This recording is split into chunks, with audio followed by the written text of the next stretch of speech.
Welcome to episode 32 of The Idiot Farmers, The Idiots Make Soap. It'll be a little bit silly and a little bit sciencey, so come on in and join us. Hey Internet! Today the Idiot Farmers are going to be making bar soaps out of some local tallow from the Charm Farm, from the infused oil that I keep here in the she shed. This is going to have rosemary, sage, thyme, and nettle. Rosemary, sage, and thyme actually stimulate the scalp so that it helps with hair growth, and nettle is good for shine. So we're going to combine all those ingredients and make bar soap. The reason we're doing this is because I was making a liquid shampoo, which a lot of people like, but with the liquid shampoo, the oils and the shampoo itself kind of separate, and you have to shake it up all the time, which a lot of people don't like doing that. So we're going to take that same formula, put it into a bar soap. The reason we're using tallow is it keeps the bars a little bit harder so that they don't melt in the shower as quickly. And we're also going to be using a little bit of sodium lactate along with the lye. And the sodium lactate actually also helps to harden the bars a little bit and helps with lather. So Phil's here to do all of the chemistry because he's much better at stoichiometry than I am. So a lot of the things on the internet have things listed as ounces. And then they don't say if they're fluid ounces or if they're solid ounces. So what Phil's done is converted everything into grams, which is going to make it a much better process as far as the scientific and the ratios. So, you have anything you want to add? No, nothing. It's just easier to scale your batches whenever everything's done in the metric system, and you know that everything's in either weight or it's in if it's in milliliters, it's in liquids. So that way there's no confusion. All right, so the first ingredient is distilled water. So we have a scale here. It's already set up in grams. We'll tare it. And if you want to just, so we need 360 grams of distilled water. Which, because the density is 1 milliliter per 1 gram per milliliter, it's also 360 milliliters. Perfect. Okay, so we're going to set this aside for a moment while we get the rest of the stuff measured out. So you mix the lye in with the water, and that creates an exothermic reaction, which then creates heat. So then we have some ice here, and we're going to cool it down. And then we also have to heat the oils so that they blend together. And then once everything's heated up, you have to cool it down to about 110 to 115 degrees. So what we're going to do next is go ahead and put the oils in this crock pot and get that going. One thing about the lye and the water is that it can get so hot it'll boil, so you have to use a container that's not going to split or explode or anything like that if it gets hot. And canning jars actually are pretty decent for that. The other thing is if it did boil, if you have it inside the canning jar, it's going to be less than half the volume in there, so it's not going to boil over the top of it and get all over the place, because hot lye is not something that's really a lot of fun to mess with. The other thing is that you got to wear eye protection whenever you mess around with lye, because one of the very few ocular emergencies is an alkaline burn to your cornea. So we don't mess around with that stuff a bit.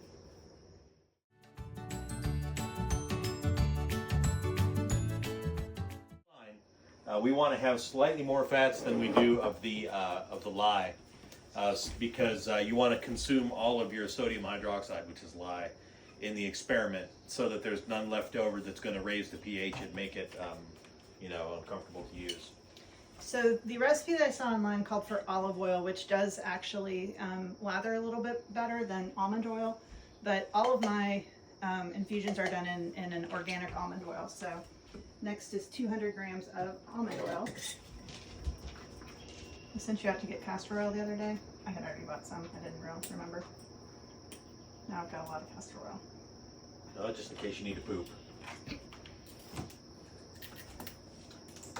Castor oil, made from the castor bean plant.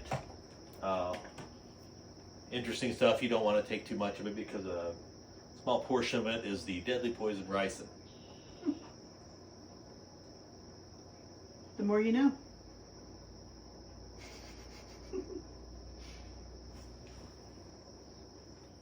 All right. So now, one thing I'm going to do real quick is I'm going to dip some of this almond oil back out, because when it goes time to do the coloring, you have to dissolve the color. So we're using all natural coloring in this. This is actually spirulina. So it's gonna make a nice swirl, a nice little green swirl in there, but it has to be dissolved in that. And then the sodium lactate gets added to the lye solution right before it goes into the oils. So I'm just gonna take this spirulina and I'm gonna put it in here and make this a nice green color.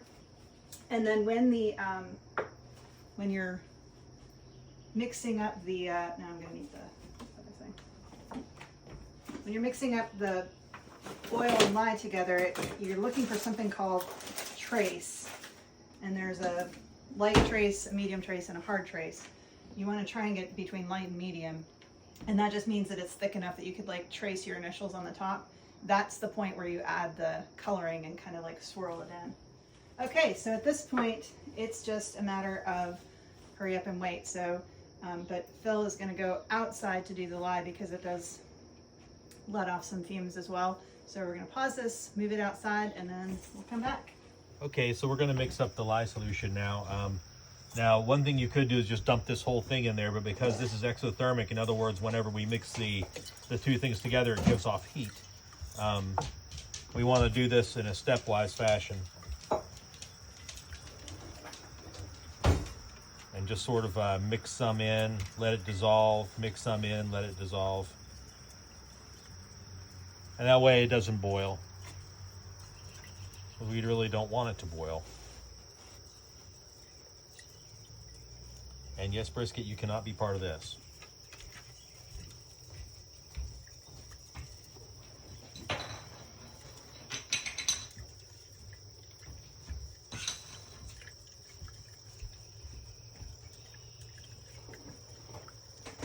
You can kind of see the condensation forming up here where it's warming up. It's not really very hot yet at all.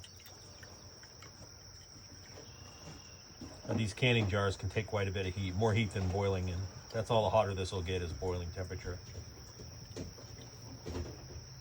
There you go, now it's getting warm.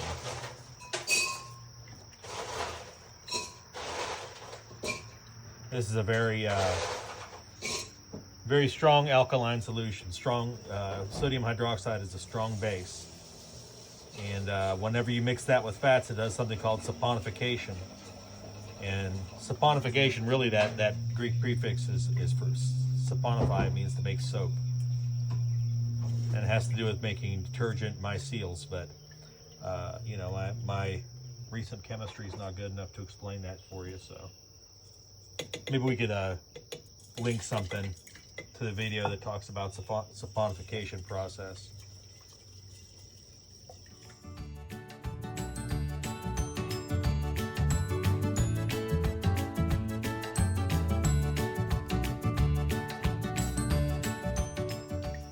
One thing I found out is that if you don't sit here and stir this and you let the sodium hydroxide crystals sit on the bottom, sometimes they react with the glass on the bottom and just fuse to it. And I can't recommend doing that. It's a pain in the ass trying to get it off there. About 120 Fahrenheit so far.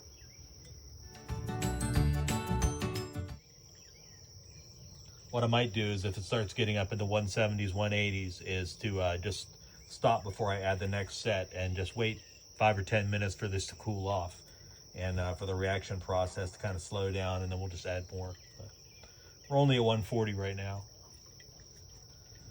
And you know, being that this is glass, you always worry about, you know, high temperatures, low temperatures with glass. Biggest thing is that we don't change temperature rapidly.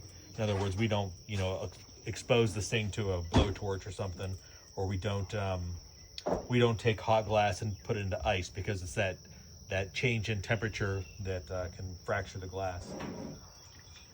And of course, as the thing heats up, the solubility increases, right? Generally speaking, for a lot of these salts and for these acids and bases, increasing their temperature is going to increase the solubility of the things you're putting into it. Not always the case, but most of the time the case. All right, so we're at 155 right now. I'm actually going to stop adding for a little bit, and I'm going to pause the camera And I'm gonna let that come back down to like 130 before I start, before I add any more. Okay, as promised, this is down to 140 Fahrenheit now. And I'm gonna add a little more here. I didn't mean to add that much, but should be okay. It's not going to react as vigorously, or it shouldn't anyway, as we get further along here towards saturation. Sometimes it slows down quite a bit.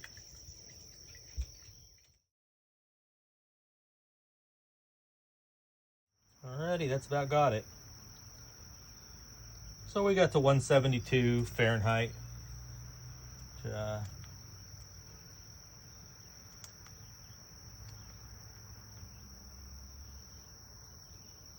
Not bad. Didn't boil. Now we're gonna go rinse the other things off here in the sink. There's probably a gram left in there. I'm not gonna mess with trying to pour stuff back and forth to get the last little bit out of here. For pouring lye is not a great idea. Here we've got all of the oils mixed together and we're ready to add the lye. Okay, we're gonna try to get the angle here for adding the lye to the oils. So you can see the oils have melted down pretty well there. There's a little bit of sediment in here, and that's just from the plant matter that I use to infuse the oil, so that's okay. All right, so here we're gonna add the lye. Good.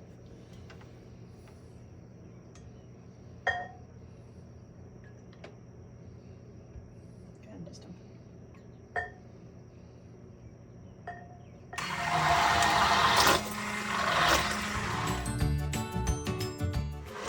Did you add you didn't have the sodium lactate? Oh, no, I guess we just add it there. It's 1 teaspoon. 1 teaspoon? Yeah. Okay. We were supposed to do this before we add the lye, so we'll see what happens. This is kind of par for the course for us. Yep.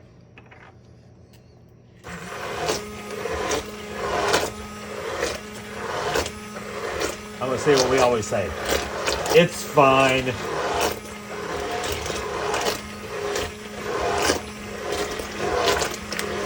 Personally, I kind of feel more comfortable doing that since sodium lactate's a weak acid. Adding a weak acid to a strong base might get exciting. So you can see it's getting kind of thick right here, and like if I were to write C in there, it would kind of stay. So that's what we would call trace. So it has reached trace at this point. So now I'm going to now add the color in.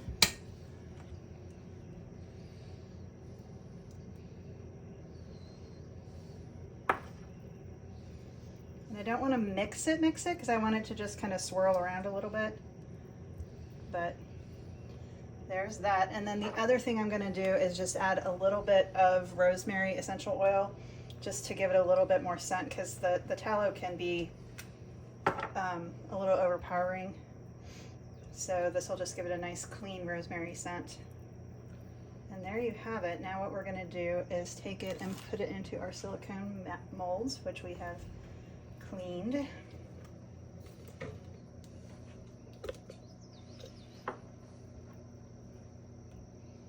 It's going to be really pretty.